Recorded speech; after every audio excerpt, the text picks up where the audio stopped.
नमस्कार दर्शक बंधु आज भिडियो आमे सुस्थ रहिबार 30 टी नियम विषय रे जानिबा। 1 नंबर आंठू गंठी रे सब बेले जंत्रणा अनुभव हेउथिले आपण 2 रु 3 टा वालनट खांतु। किछि दिन मध्य जंत्रणा दूर होई जिवो एवं निंब तेल आंठू रे मालिश कले जंत्रणा मध्य दूर होई थाए। 2 नंबर जो मानकर पादरे गोईठी फाटू थाए से माने पाद को राति रे सोइबा पूर्वरु उषुम पानी रे गोड़ को भलरे धोई भेसलिन किंबा नड़िया तेल मालिश करिकी सुअंतु नले सबुठ भल हम आपण माने सोरिष तेल को मध्य लगे पारिबे। देखिबे लगेले आपणकर पाद बा गोईठी जमारू फाटिबो नाही। 3 नंबर शीत दिन आसिलानी तो एबे भी चलछि हमर शीत दिन तो त्वचा केश एवं नखर जत्न एही दिन रे अधिका मात्रा रे नियंतु। शीत दिन रे गाधोइबा पूर्वरु तेल लगेले बहुत भल देह आउ फाटिबो नाही। 4 नंबर हलदी बेसन मुल्तानी माटी दही को भल भाव में मिसातु यह चेहरा रे लगे 20 मिनिट पर ठंडा पानी रे मुँह को धोई दिंतु। सप्ताह को थरे यही फेस पैक को निश्चिंत शीत दिन में लगातु आपण मुँह ग्लो करिवो जमारू भी कला पड़िबो नाही। 5 नंबर राति रे सोइबा पूर्वरु हाथ गोड़ धोई ठाकुर को प्रणाम करी सोइबा द्वारा भल निद होता है एवं बहुत शांति मध्य लगे कारण आमर हाथ गोड़ धोइले ना बहुत फ्रेश फिल होता है। तो छोट छोट उपाय निहाती भाव में करूँ। आज वीडियो जब आपको भल लगे चैनल को निहाती लाइक करूँ, सब्सक्राइब करना जब सब्सक्राइब करूँ और कमेंट सेक्शन में कमेंट करूँ वीडियो को जगार देखुं मुझे जानीपरि मो वीडियो को जगार पहुँची पार्टी आपको धन्यवाद जनईपारि। तो छोट छोट हेल्प करेंगे मत आगे बढ़ापी आप सपोर्ट निहाती दरकार। 6 नंबर सबु पनीपरिबा को फ्राए करने समय तेल किंबा घी रे हाफ चमच विनेगार पकेबा द्वारा तरकार स्वाद 2 गुणा बढ़ी जाई थाए आउ तार कलर मध्य चेंज हुए नहीं। 7 नंबर केश को अति शीघ्र लंबा करने को हेले केश रे पियाज रस लगांतु यह केश को बढ़ाइबारे बहुत सहाय्य करिथाए। 8 नंबर खाद्य रे हेंगुर सेवन जरूर करंतु। निश्चित भाव में खाद्य खाई सारे हेंगू आपण माने व्यवहार करंतु। एथिरे भरपूर मात्रा रे एंटीऑक्सीडेंट रही थाए एवं हेंगू खाइबा द्वारा आमर कौन हुए ना निद भल हुए गैस रो समस्या बा जो गैस रो एसिडिटी समस्या रुहे नाही। 9 नंबर आखि अधिक जलापोड़ा हेउथिले ठंडा पानी रे एलोवेरा जेल मिसाई दिन में 2 रु 3 थर आखिरे लगांतु जल्दी यही समस्या दूर हो जदि आपण मानक आखि जलापोड़ा होची ये छोट उपाय निहाती भाव में करूँ। जदि भी एलोवेरा जेल न लगे ना आपण मैंने खाली बरफ को लेकिन मालिश करें बहुत भल फायदा मिलिबो।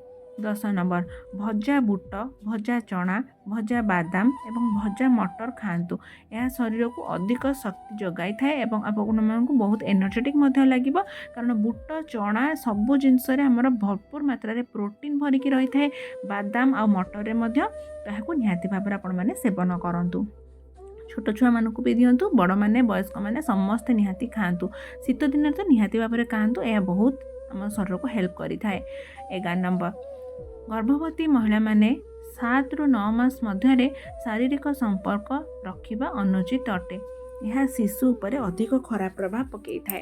तो आपण माने ध्यान रखी 7 रु 7 मास 8 मास 9 मास ये 3 मास आपण माने केबे भी शारीरिक संपर्क रखंतु नहीं। 12 नंबर खाई सारिबा परे गोटे गिना दही खातु यह एते फायदा दे थाए जे आपण विश्वास भी करें नहीं। एसिडिटी परी समस्या होई न थाए एवं खाद्य को एटा जल्दी हजम मध्य कराई थाए।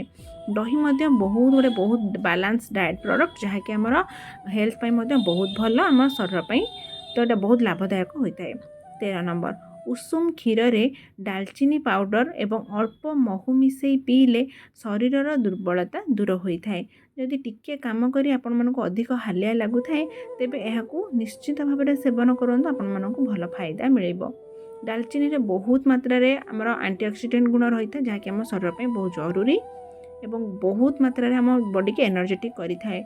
14 नंबर छोट शिशु मानकू जर हेउतिले पियाज को काटी पादरे मालिश कले शरीर जर बा टेम्परेचर कमी जाई थाए। ये छोट छोट उपाय देखंतु निहाती करंतु बहुत फायदा दे थाए करिक थरे निहाती ट्राए करंतु। 15 नंबर पनिकी परिबा काटिबा समय रे यदि हाथ कटि जाए तेबे पोकसुंघा पत्रर रस टिके लगे दिंतु यही जंत्रणा जल्दी दूर होता है एवं आपन हाथर दरज मध्य कमी जिवो। 16 नंबर शीत दिन में छात उपरे कौलिया सकाळर खरारे बसी भोजन करने शरीर पर अधिक लाभदायक बा फायदा होता है। 17 नंबर अन्य को खुशी करने को जाई निजर रुचि को बदलाइबा उचित नुहे।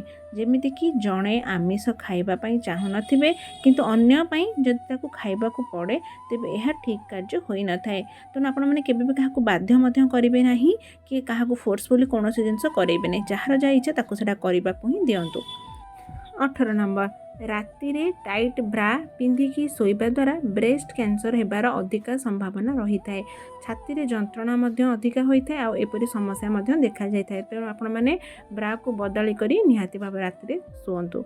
19 नंबर, सकाळर जलखिया समय ठीक समय न खाइले मनीष अधिक मोटा हो जाए और गैस एसिडिटी परी समस्या होता है। तेणु ठीक समय आपण मैंने जलखिया खाइबा चेष्टा करंतु।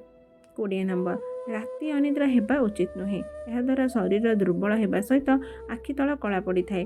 आहरी अनेक रोग मध्य सृष्टि होता है। जदि आप कौन कारणवशतः अनिद्रा होती तो ठीक अच्छी, किंतु बेसी समय अनिद्रा हेबे नहीं कि बेसी समय जब अनिद्रा भी होती यह सब छोट छोट समस्या आपको देखादेव। दर्शक बंधु, वीडियो केमिति लगुच मत निहाती कमेंट रे जनइबे। सब्सक्राइब करेंगे निहाती चैनल को, वीडियोटी को बहुत मात्रा रे शेयर करूँ आपण मान प्रियजन मान पाखे जमी वीडियोटी पहुँची पार और लाइक करने को जमारू भूलिए ना। ये छोट छोट कम निहाती आपण मैंने करूँ। एमती सुंदर सुंदर वीडियो आपण मैंने देखिपारे। 21 नंबर, सकाळ संध्यारे टिके बाहर खोला पवन खाइबा शरीर पर भल अटे। यह मस्तिष्क को शांत रखा सहित आपण मानक शरीर को मध्य सुस्थ रखिबारे सहाय्य करिथाए। 22 नंबर, गाड़ी रे अधिक समय जीवा आसिबा करिबा अपेक्षा जेउठिकी आपण चलिकी जाइपारिबे सही स्थान को चली चली जातु। यह द्वारा एक भल व्यायाम होता है।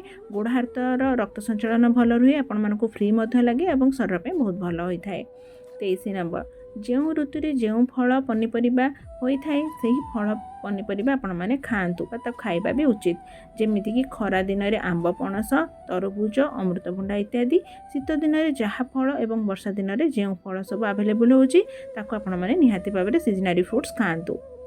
24 नंबर, हठात खंडिया होई रक्त बाहरुतिले सही जगह को फिटिकिरी पानी रे धोई दे सफा कपड़ा रे भल भाव में पोछिकी फिटिकिरी गुंड खंडिया उपरे पकाई दिंतु। देखिए रक्त बाहरिबा बंद हो जिवो एवं एटा आपनको ठंडापण मध्य दब। एटा गोटे एंटीसेप्टिक भी मध्य काम करिथाए, इन्फेक्शन होगा दब नहीं। 25 नंबर, सप्ताह थरे कलरा जूस किंबा कलरा भजा निहाती भाव में आपण मैंने खाआंतु। एमती खाइबा भी उचित, कारण यह द्वारा शरीर पूरा परिष्कार होगा सहित काछु कुंडिया चर्म रोग आदि होई न थाए। तो ये छोट छोट उपाय निहाती भाव में करके आपण मैंने देखंतु आपण शरीर केते सुस्थ रोचे, आपण मैंने रोगमुक्त मध्य रहि परिबे। 26 नंबर, जदि आपणकर शीत दिने पाद फाटुची तेबे आपण राति रे सोइबा पूर्व अल्प उषुम पानी रे गोड़ को भल भाव में धोई दिंतु एवं तापर भेसलिन बा नड़िया तेल जहाँ भी अच्छी आपण मैंने मारिकी शुअंतु। नहीं तो आपण मैंने सबुठ भल हो सोरिष तेल को लगे शोपारे। 27 नंबर, कदली सहित गुड़ निहाती भाव में खाआंतु। यह खाइले आपणकर ज्ञान वृद्धि हम और आपन को बहुत कार्य साहाय्य करिवो। 28 नंबर, दही सहित माछ सेवन करने विष सहित सामान होता है। केबे भी आपण मैंने एका संगे दही और माछ को खाआंतु नहीं। 29 नंबर, मासिक धर्म समय अधिक सफासुतरा रहिबा आवश्यक, नचेत इन्फेक्शन हेबार अधिक आशंका बढ़ी जाए। तो यही समय आपण मैंने न गाधोइबा सबुठारु बड़ भूल अटे। यह द्वारा देह अधिक असुस्थ हो पाए। तेणु मासिक धर्म समय आपण मैंने प्रत्येक दिन गाधोइबा उचित और आपण मैंने परिष्कार परिच्छन्न रहिबा निहाती भाव में उचित। यह आम शरीर पे बहुत भल। 30 नंबर, तंटी रे माछ कंटा अटकी गले कदली किंबा भात गुड़ा खाई दिंतु। यह कंटा को तंटी भीतर को चली जाए साहाय्य करिबा, जहाँद्वारा कंटा और तंटी लगिकी रहिबो नहीं। तो एमती छोट छोट सुंदर वीडियो देखापी मो चैनल को निहाती सब्सक्राइब करूँ, वीडियो को लाइक करूँ। वीडियो संपूर्ण देखि आपण मानक बहुत बहुत धन्यवाद। Thank you for watching. Channel को सब्सक्राइब लाइक कमेंट करने को जमार भूलंतुनि। तो रोची पुणी देखा नेक्स्ट वीडियो रे। नमस्कार, जय जगन्नाथ।